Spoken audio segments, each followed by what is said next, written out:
Un saludo y bendiciones para todos aquellos que siguen Pan de Vida. El tema de hoy lo he titulado Viene la hora.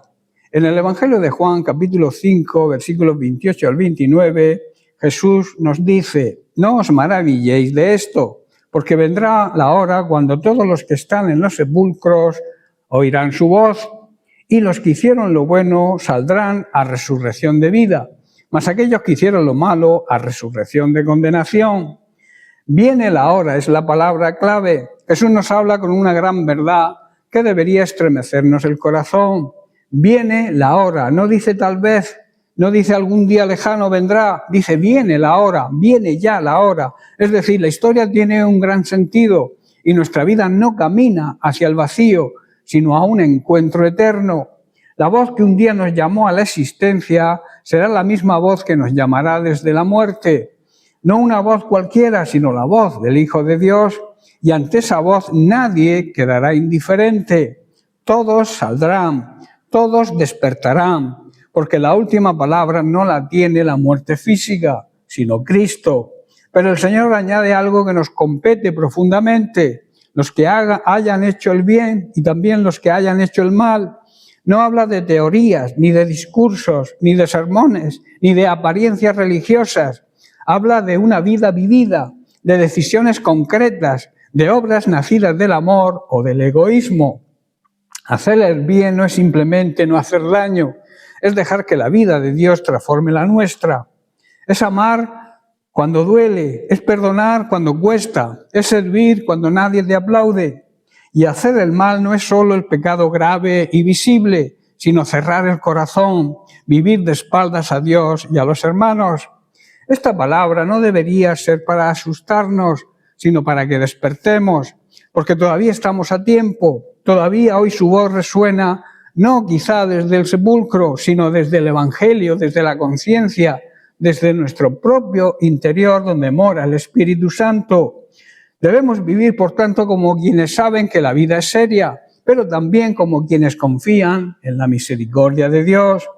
Que cuando llegue esa hora, la hora definitiva, podamos reconocer esa voz no como un reproche, sino como la voz del amigo que nos dice: ven a la vida, ven a vivir.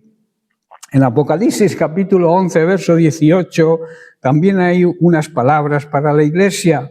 Dice: y se airaron las naciones y tu ira ha venido, y el tiempo de juzgar a los muertos, y de dejar el galardón a tus siervos, y de dar el galardón a tus siervos los profetas, a los santos y a los que temen tu nombre, a los pequeños y a los grandes, y de destruir a los que destruyen la tierra. Este versículo se centra totalmente en la soberanía de Dios, la responsabilidad del hombre y la esperanza reverente del creyente. Nos coloca frente a una verdad gloriosa. La historia no camina sin rumbo, camina hacia el trono de Dios. Las naciones se llenan de ira, los seres humanos caen en rebeldía, los poderes del mundo levantan su voz contra el Creador, pero nada de esto le sorprende al Señor. La ira de las naciones no tiene el propósito divino, más bien manifiesta la necesidad del justo juicio de Dios. El tiempo ha venido, dice la Escritura, no el tiempo del hombre que es siempre apresurado o negligente, sino el tiempo señalado por Dios. Tiempo, dice, de juzgar a los muertos. Nadie quedará fuera de su mirada santa.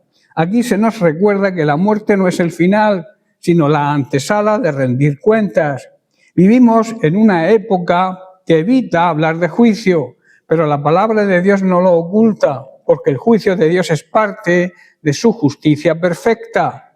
Pero este pasaje no es solo una advertencia, sino también trae consuelo. Dios dice que dará galardón a sus siervos, a los profetas, a los santos, a aquellos que vivan en santidad, a los que temen, respetan su nombre. No distingue entre pequeños y grandes, porque el reino no se mide por cantidad, sino por fidelidad.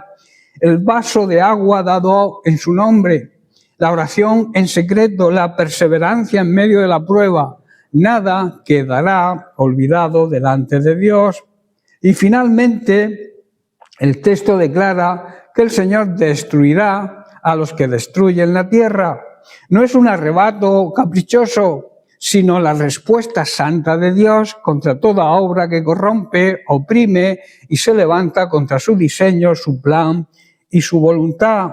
El mal jamás tendrá la última palabra. Este mensaje nos llama hoy a vivir con temor reverente, con esperanza firme y con una fe activa. El tiempo del Señor se acerca. Por lo tanto, debemos vivir como quienes esperan a su Rey, sirviendo con humildad, perseverando en santidad y confiando en aquel que juzga con justicia, pero que también recompensa con misericordia. Bien, pues hasta aquí el mensaje de hoy. Que Dios te bendiga. Recibe un fuerte abrazo.